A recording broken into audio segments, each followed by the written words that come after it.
breakfast today. For today. Ayan. So, meron tayong kamote, meron tayong banana.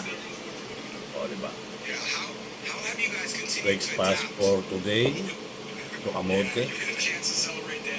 At kamote. So, ako nakaisa ng kamote, nakaisa ng saging. So, ito ay pangalawa ko na.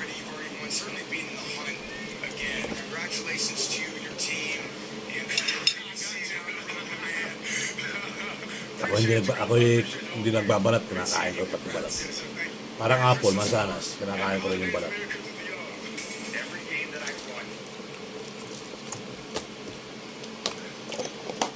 Tanghalian ko na to. Muti. Hop. Tapos magkakapit tayo ng kaping bigas. Binilid. Hop, hop.